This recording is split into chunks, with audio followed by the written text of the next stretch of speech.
Ernakulam Panangad police കസ്റ്റഡിയിലേക്ക് കടന്നുകളഞ്ഞ ഒരാൾക്കായി തെരച്ചിൽ. Police സ്റ്റേഷനിൽ നിന്നും ഡോർ തകർത്താണ് രാജസ്ഥാൻ സ്വദേശി കടന്നുകളഞ്ഞത്. തെരച്ചിലിന്റെ തത്സമയ ദൃശ്യങ്ങളാണ് നമ്മൾ ഇപ്പോൾ പ്രേക്ഷകർ കാണുന്നത്. രാജസ്ഥാൻ സ്വദേശിയാണ് കടന്നുകളഞ്ഞത്. എറണാകുളം പനങ്ങാട് പോലീസ് കസ്റ്റഡിയിലിരിക്കെയാണ് ഇയാൾ കടന്ന്. റാഫി കരീം വിവരങ്ങളുമായി ചേരുന്നു. റാഫി, കടന്നുകളഞ്ഞ ആൾക്കായുള്ള തെരച്ചിൽ എങ്ങനെയാണ് പുരോഗമിക്കുന്നത്? ഇയാൾ കടന്നുകളഞ്ഞത് എങ്ങനെയാണ്?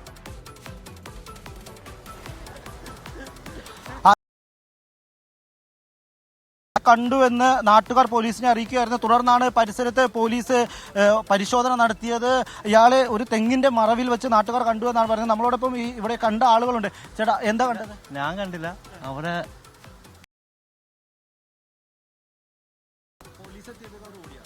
ഓടിയെന്ന് തോന്നണു. ഞാൻ കണ്ടില്ല കറക്റ്റായിട്ട്. അവിടെ ആൾ കുടുങ്ങിക്കില്ലേ, അവിടെ നിന്നാണ് അവർ ഉച്ചയെടുത്ത് കണ്ടെന്ന് പറഞ്ഞിട്ട് പോലീസുകാരങ്ങോട്ട് ഓടണ്ടായിരുന്നു. നമ്മ അതിൽ ചാടി വെച്ച് നമ്മ ആളെ കണ്ടില്ല. ഓക്കെ, ആഷിമി, അല്പസമയം മുൻപാണ് ഇത്തരത്തിൽ ഇവിടെ നിന്ന് രാജസ്ഥാൻ സ്വദേശി ആൾ പോലീസ് കസ്റ്റഡിയിൽ നിന്ന് ഇന്നലെ രാത്രി രക്ഷപ്പെട്ടത്. അയാളെ ഇവിടെ ഈ പരിസരത്ത് പോലീസ് സ്റ്റേഷന്റെ പരിസരത്ത് കണ്ടു എന്നുള്ള വിവരത്തിന്റെ അടിസ്ഥാനത്തിലാണ് ഇത്തരത്തിൽ പോലീസ് സംഘം ഈ സ്റ്റേഷൻ പരിസരത്ത് ഒരു വലിയ പരിശോധന, വളരെ വേഗത്തിലുള്ള ഒരു പരിശോധന നടത്തിയത്. ഈ പോലീസ് എത്തിയപ്പോൾ ഇയാൾ മതിൽ ചാടി ഇവിടെ നിന്ന് ഓടുന്നത് കണ്ടിരുന്നു. ഈ പോലീസ് ഉദ്യോഗസ്ഥർ ഇപ്പോഴും ഈ ഭാഗത്ത് പരിശോധന നടത്തുന്നുണ്ട്. ഇന്നലെ രാത്രിയാണ് മോഷണ സംഘമാണ് എന്നുള്ള സംശയത്തെ തുടർന്ന് രാജസ്ഥാൻ രജിസ്ട്രേഷനിലുള്ള ഒരു കണ്ടെയ്നർ പോലീസ് നെട്ടൂരിൽ നിന്ന് കസ്റ്റഡിയിലെടുത്തത്. ഈ കണ്ടെയ്നറിൽ 3 രാജസ്ഥാൻ സ്വദേശികളാണ് ഉണ്ടായിരുന്നത്.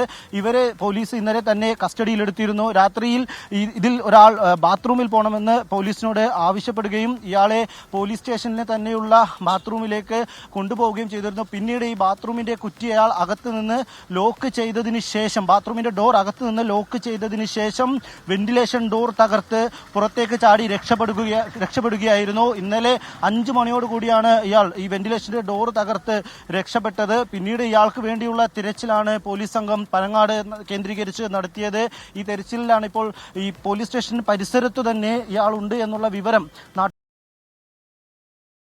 തുടർന്നായിരുന്നു പരിശോധന നടത്തിയത്. എന്തായാലും ഇപ്പോഴും ഈ പനങ്ങാട് പോലീസ് സ്റ്റേഷൻ പരിസരത്ത് ഈ രക്ഷപ്പെട്ടയാൾക്ക് വേണ്ടിയുള്ള പരിശോധന പോലീസ് നടത്തുകയാണ്. മോഷണ സംഘം എന്നുള്ള സംശയത്തെ തുടർന്നാണ് അത്തരത്തിൽ ലഭിച്ച ഒരു രഹസ്യ വിവരത്തിന്റെ അടിസ്ഥാനത്തിലായിരുന്നു ഇന്നലെ ഈ രാജസ്ഥാൻ രജിസ്ട്രേഷനിലുള്ള കണ്ടെയ്നർ പോലീസ് കസ്റ്റഡിയിലെടുക്കുന്നത്. ഈ കണ്ടെയ്നറിനകത്ത് ഗ്യാസ് കട്ടർ അടക്കമുള്ള സാധനങ്ങൾ പോലീസ് കണ്ടെത്തുകയും ചെയ്തിരുന്നു. ഇതിന്റെ അടിസ്ഥാനത്തിലാണ് 3 രാജസ്ഥാൻ സ്വദേശികളെ ഇന്നലെ പനങ്ങാട് പോലീസ് കസ്റ്റഡിയിലെടുത്തത്. അപ്പോൾ ഇവിടെ ഒരു കാട് മൂടിയ പ്രദേശമൊക്കെ ഉണ്ട് റാഫി. അപ്പോൾ ഇതിനോട് അകത്തവിടെ കുറേ വാഹനങ്ങളൊക്കെ കിടക്കുന്നുണ്ട്. കുറേ വിശാലമായ ഒളിച്ചിരിക്കാനൊക്കെ ആണെങ്കിൽ ഒരുപാട് സ്ഥലങ്ങളുണ്ട്. അപ്പോൾ ദൂരേക്ക് ഇങ്ങോട്ട് പോയിട്ടില്ല, ഇവിടെ ഉണ്ട് എന്നാണ് പോലീസിന്റെ ധാരണ. തീർച്ചയായും ആഷിമി, കാരണം ഈ പോലീസ് സ്റ്റേഷന്റെ പുറകുവശത്തും ഒപ്പം തന്നെ അതിനോട് ചേർന്നുള്ള മറ്റു സ്ഥലങ്ങളിലെല്ലാം വലിയ കാടുണ്ട്. ഒപ്പം തന്നെ നിർത്തിപ്പോയ കുറേ സ്ഥാപനങ്ങളുണ്ട്, കാർ വാഷ് അടക്കമുള്ള സ്ഥാപനങ്ങളുണ്ട്. പ്രവർത്തിക്കാത്ത സ്ഥാപനങ്ങളാണ് ഇതെല്ലാം തന്നെയുള്ളത്. ഒപ്പം തന്നെ നിർമ്മാണത്തിലിരിക്കുന്ന കെട്ടിടങ്ങളുണ്ട്. അതുകൊണ്ട് തന്നെ ഒരാൾക്ക് ഇവിടെ നിന്ന് രക്ഷപ്പെട്ടാൽ ഒളിച്ചിരിക്കുന്നതിന് വേണ്ടിയുള്ള എല്ലാവിധ അത്തരത്തിലുള്ള ഒരു സാഹചര്യം ഈ പോലീസ് സ്റ്റേഷൻ പരിസരത്തുണ്ട്. ഒപ്പം തന്നെ അയാൾ റോഡ് മുറിച്ച് കടന്നാൽ നേരെ അയാൾക്ക് പോകാൻ കഴിയുക നാഷണൽ ഹൈവേയിലേക്ക് ാണ്. അതുവഴി ആലപ്പുഴ അടക്കമുള്ള ജില്ലകളിലെ ബന്ധിപ്പിക്കുന്ന നാഷണൽ ഹൈവേ ആണ്. അപ്പോൾ ഇത്തരത്തിൽ രക്ഷപ്പെടുന്നതിന് വേണ്ടിയുള്ള സാഹചര്യം ഈ പോലീസ് സ്റ്റേഷൻ പരിസരത്ത് ഇയാൾക്കുണ്ട്. എന്നാൽ ഇന്നലെ 5 മണിയോടുകൂടി ഇവിടെ നിന്ന് രക്ഷപ്പെട്ട ആൾ ഇവിടെ നിന്ന് പോയിട്ടില്ല, ഈ പോലീസ് സ്റ്റേഷൻ പരിധിയിൽ നിന്ന് പോയിട്ടില്ല എന്നുള്ള വിവരമാണ് നിലവിൽ പുറത്തു വരുന്നത്. ആ സൂചനകൾ തന്നെയാണ് പോലീസിനുമുള്ളത്. അതുകൊണ്ട് തന്നെയാണ് നാട്ടുകാർ ഇത്തരത്തിൽ സംശയാസ്പദമായ ഒരാളെ കണ്ടു എന്ന് പോലീസിനെ അറിയിച്ചപ്പോൾ തന്നെ പോലീസ് ഓടിയെത്തി പരിശോധന നടത്തിയത്. എന്തായാലും ഈ പരിസരത്ത് നിന്ന് അയാൾ പോയിട്ടില്ല. പനങ്ങാട് പോലീസ് സ്റ്റേഷൻ പരിസരം കേന്ദ്രീകരിച്ചാണ് നിലവിൽ പരിശോധന നടത്തുന്നത്. റാഫി, അന്തം വിട്ട പ്രതി എന്തും ചെയ്യുന്നൊരു ചൊല്ല് തന്നെ ഉണ്ട്. അതുകൊണ്ട് അവിടെയൊക്കെ നിൽക്കുമ്പോൾ ഒന്ന് സൂക്ഷിച്ച് നിൽക്കണം. മതിയായ പോലീസുകാർ തെരച്ചിലുണ്ടോ റാഫി? നമ്മൾ അങ്ങനെ സ്ക്രീനിൽ കുറച്ച് 1, 2, 3, 4 പോലീസുകാരൊക്കെ കാണുന്നുള്ളൂ. നിലവിൽ ഡ്യൂട്ടിയിലുള്ള പോലീസുകാർ തന്നെ നിലവിൽ ഇങ്ങോട്ട് എത്തിയിട്ടില്ല. എന്തായാലും ഡ്യൂട്ടിയിലുള്ള പോലീസുകാർ ഉണ്ട്. ഒപ്പം തന്നെ ഈ പോലീസ് സ്റ്റേഷനുമായി ബന്ധപ്പെട്ടുകൊണ്ട് പ്രവർത്തിക്കുന്ന പോലീസുകാരും, അതായത് നിലവിൽ ഓഫ് ഡ്യൂട്ടിയിലുള്ള ആളുകൾ, ഷിഫ്റ്റ് കഴിഞ്ഞിട്ട് മടങ്ങാതെ ഇവിടെ നിൽക്കുന്ന ആളുകൾ, അത്തരത്തിൽ പോലീസിന്റെ സംഘം തന്നെ ഇവിടെ നിൽക്കുന്നുണ്ട്. പല സംഘങ്ങളായി തിരിഞ്ഞുകൊണ്ടുള്ള പരിശോധനയാണ് നിലവിൽ നടക്കുന്നത്. ഈ പരിശോധനയ്ക്ക് പനങ്ങാട് CI തന്നെയാണ് നേതൃത്വം നൽകുന്നത്. എന്തായാലും ഈ പരിസരത്ത് തന്നെ പ്രതിയുണ്ട് എന്നുള്ള കാര്യത്തിൽ പോലീസിന് കാര്യമായ വിവരങ്ങൾ ലഭിച്ചിട്ടുണ്ട്. അതുകൊണ്ട് തന്നെയാണ് പനങ്ങാട് പോലീസ് സ്റ്റേഷൻ പരിസരത്ത് തന്നെ പരിശോധന നടത്തുന്നതും. കാരണം ഇയാളുടെ ഒപ്പമുണ്ടായിരുന്ന 2 പേർ നിലവിൽ പനങ്ങാട് പോലീസ് സ്റ്റേഷനകത്തുണ്ട്. ഇവരിൽ നിന്ന് പോലീസ് വിവരങ്ങൾ ശേഖരിക്കുന്നുണ്ട്. ഈ രക്ഷപ്പെട്ട ആൾക്ക് ഈ പ്രദേശവുമായി ബന്ധപ്പെട്ട് അധികം അറിവുള്ള ഒരാളായിരിക്കില്ല എന്നുള്ളത് കൊണ്ട് തന്നെ ഇവിടെ നിന്ന്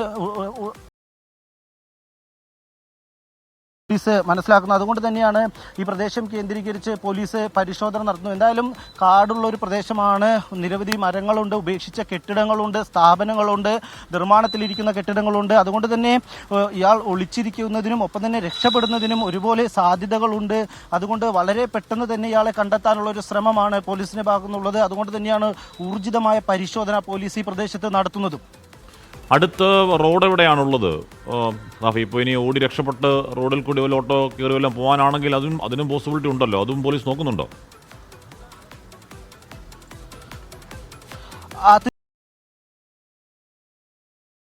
കടന്നു പോകുന്നത് അരൂരിന് തൊട്ടടുത്താണ് ഈ പോലീസ് സ്റ്റേഷനുള്ളത്. ഈ റോഡ് മുറിച്ച് കടന്നാൽ അയാൾക്ക്, ഈ രക്ഷപ്പെട്ട വ്യക്തിക്ക് ദേശീയപാതയിലേക്ക് എത്താൻ കഴിയും. ദേശീയപാതയിൽ നിന്ന് അയാൾക്ക് എങ്ങോട്ട് വേണമെങ്കിലും രക്ഷപ്പെടാനുള്ള സാഹചര്യമുണ്ട്. അതുകൊണ്ട് തന്നെ റോഡിലും പെട്രോളിംഗ് പോലീസ് ശക്തമാക്കിയിട്ടുണ്ട്, ദേശീയപാതയിലും പെട്രോളിംഗ് പോലീസ് ശക്തമാക്കിയിട്ടുണ്ട്. ഒപ്പം തന്നെ ഈ നിലവിൽ പോലീസിന്റെ കസ്റ്റഡിയിൽ ഇരിക്കുന്ന ആളുകളിൽ നിന്ന് ഈ രക്ഷപ്പെട്ട ആളെക്കുറിച്ചുള്ള വിവരങ്ങൾ പോലീസ് ശേഖരിക്കുന്നുണ്ട്. ഇവരെ വിശദമായി ചോദ്യം ചെയ്യുന്നുണ്ട്.